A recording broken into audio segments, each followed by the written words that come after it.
یہ 20ویں صدی کے آغاز کے وقت، جسے ہم پورا کہتے ہیں مڈل ایسٹ، بلکہ صرف مڈل ایسٹ نہیں، پورا شمالی افریقہ سلطنت عثمانیہ کا حصہ تھا، خلافت عثمانیہ۔ لیبیا، الجزائر، مصر، پورا حجاز، یمن، پورا عراق، شام، اور یہ شام ہی کے حصے ہیں در حقیقت، اردن اور لبنان، یہ سب، یہ شام عرب، عراق عرب، یہ پورا علاقہ خلافت عثمانیہ یہ اس کا حصہ تھا۔ پہلی جنگ عظیم میں انگریزوں نے عربوں کو بغاوت پر آمادہ کیا، غداری پر آمادہ کیا، انہوں نے خلافت عثمانیہ کے خلاف بغاوت کی،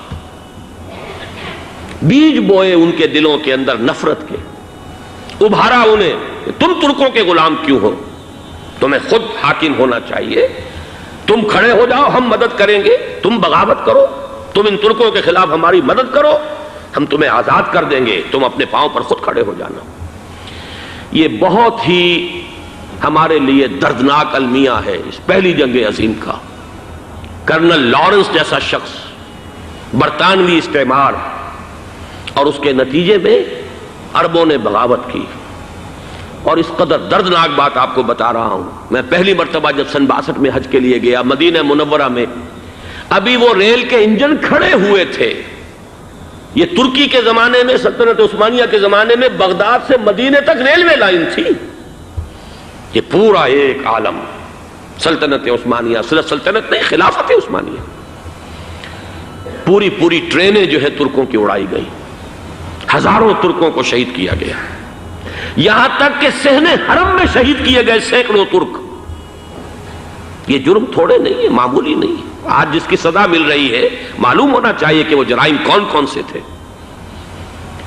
اب بھی جو لوگ گئے ہیں انہوں نے دیکھا ہوگا، ترکی کا قلعہ موجود ہے اوپر پہاڑی کے اوپر، حرم کا جو سب سے بڑا دروازہ ہے باب ملک عبدالعزیز، اس کے سامنے ایک لائبریری ہوتی تھی، اب تو غالباً وہ بھی گرا دی گئی ہے، اس کے پیچھے پہاڑی پر ترکوں کا قلعہ ہے پرانا، اس پر توپیں موجود تھیں۔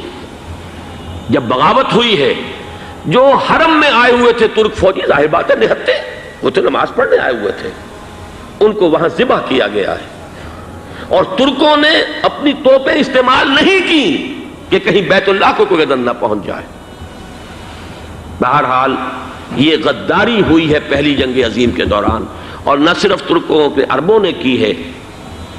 جیسا کہ میں نے کہا تھا، دو ہیں سب سے بڑے مجرم روئے ارضی کے اوپر امت مسلمہ کے طبقات۔ ہمارا پنجابی سپاہی بھی جا کر انگریزوں کی مدد کر کے ایلن بی کو قبضہ جو لے کر دیا بغداد کا، اس میں ہمارے مسلمان پنجابی سپاہی بھی شامل تھے۔ یہ خون چکاں باب ہے ہماری تاریخ کا اس صدی کا۔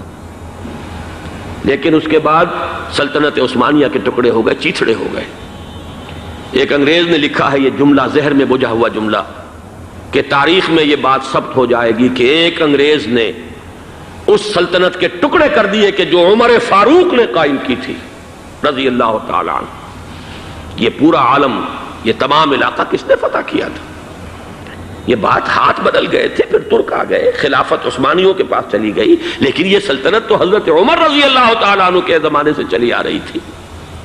اس کو ایک انگریز کرنل نے، اور اس نے بغاوت پہ آمادہ کر کے عربوں کو اور ترکوں کے پیٹھ میں چھرا ڈھپوا کر ان کے ذریعے سے اور ٹکڑے کر دیے۔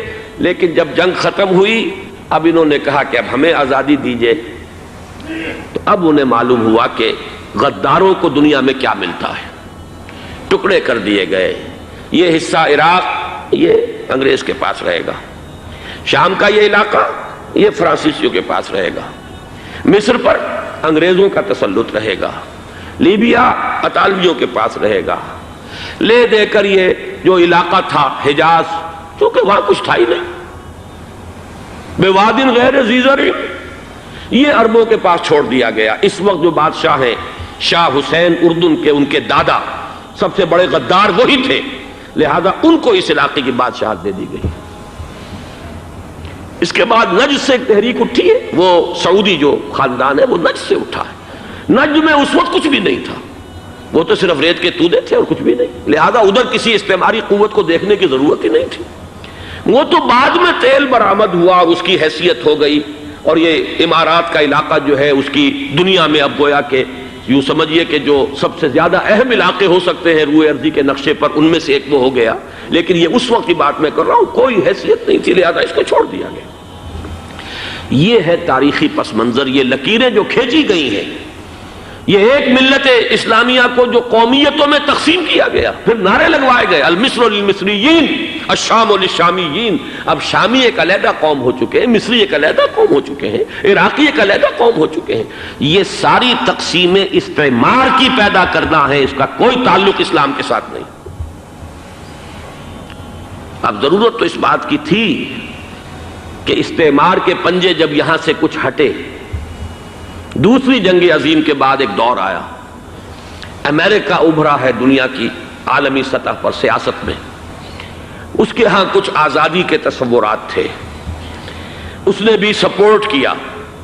برطانیہ کمزور ہو چکا تھا، وہ اتنے بڑے علاقے کو اب ہولڈ نہیں کر سکتا تھا۔ ہندوستان بھی آزاد ہوا، پھر یہ کہ اور دوسرے علاقوں سے بھی اس کو پسپائی اختیار کرنی پڑی۔ استعمار کے پنجے جس طرح بھی ہوئے، ان کے سینوں سے، عربوں کے سینوں سے جو ہے گویا کہ وہ ہٹے، لیکن امریکہ نے ایک اپنی بہت بڑی حکمت عملی جو اختیار کی، عالم عرب کے سینے میں اسرائیل کا خنجر پیوست کر دیا،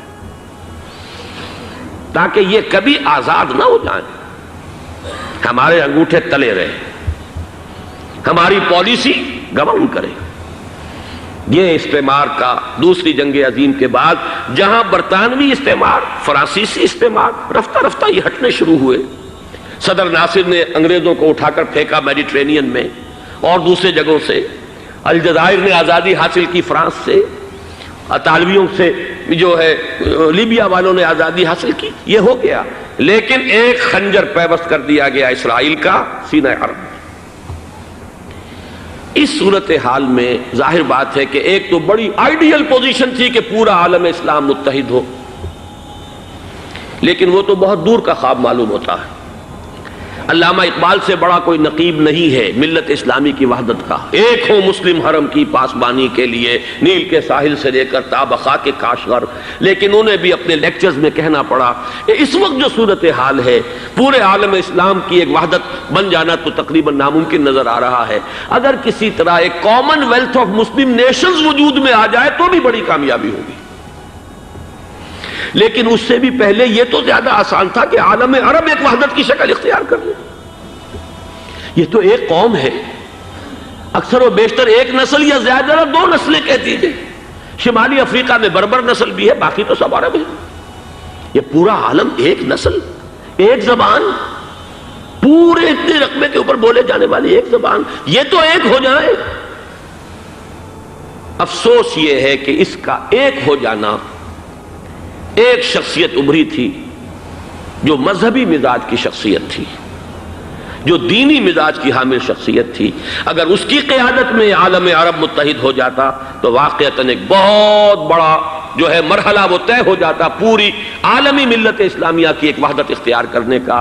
وہ شخصیت تھی شاہ فیصل شہید کی، اور اس لفظ کے ساتھ ہی آپ کے ذہن میں آ گیا ہوگا کیوں انہیں شہید کر دیا گیا، کس نے کیا کرایا، کہاں سے تعلیم حاصل کر کے آیا تھا وہ جس نے شہید کیا شاہ فیصل شہید کو، اس کی گردن پر کون سوار تھی، وہ یہودی لڑکی کے جس کے فوٹو بھی شائع ہوئے، ایک گردن پر اٹھائے کھڑا ہوا شہزادہ اپنی ایک یہودی دوست کو، لڑکی کو، اور وہی ہے کہ جس نے جا کر پستول سے شہید کیا ہے۔ جان میں اچھی طرح جان لیجئے، جیسے بارہا میں نے عرض کیا ہے کہ حضرت عمر کو شہید کرنے والا کہنے کو ابو لولو فیروز تھا، لیکن اس کے پیچھے پورا ایرانی نسل پرستی کا جو پورا پس منظر ہے، اسے تو ہر شخص جس کی ذرا بھی نگاہ جو ہے جو صرف منظر کو نہ دیکھ رہی ہو، پس منظر کو بھی دیکھنے والی ہو، وہ تو جان لے گی کہ ابو لولو فیروز ایک فرد کا نام نہیں تھا، وہ ایران کا انتقام تھا عالم عرب سے۔ بالکل اسی طریقے سے یہ امریکی استعمار کا ہتھ کنڈا تھا، اسے محسوس ہوا۔ شاہ فیصل مذہبی مزاج کا شخص یہ ابھر رہا ہے، اور یہ شاہ فیصل کی حکمت عملی کا ذرا آپ اندازہ کیجئے۔ لاہور میں سمٹ کانفرنس ہوئی، اس میں وہ آئے، سب سے ٹاورنگ پرسنالٹی پورے اس وقت عالم اسلام کے اندر شاہ فیصل کی تھی، اور وہ گویا کہ ایک بہت ہی جس کو کہا جائے کہ ایک بہت ایلڈرلی، ایک بزرگانہ ایک شخصیت جو ہے، اور انہوں نے اپنی دولت کے دروازے، عرب میں وہ مشہور تھے کہ نہایت خسیس اور بخیل انسان ہے، اس لیے کہ وہاں وہ خرچ کرتے تھے حساب کتاب کے ساتھ، لیکن ان کے خزانے کھلے ہوئے تھے عالم اسلام کے لیے، ادھر بھی مدد ہے، ادھر بھی مدد ہے، ادھر بھی کام ہو رہا ہے، ادھر بھی کام ہو رہا ہے۔ پھر انہوں نے تیل کا ہتھیار استعمال کر کے ایک دفعہ امریکہ کو دن میں تارے دکھا دیے تھے، لہذا ان کا ہٹایا جانا سین سے یہ امریکی استعمار کے لیے لازم تھا۔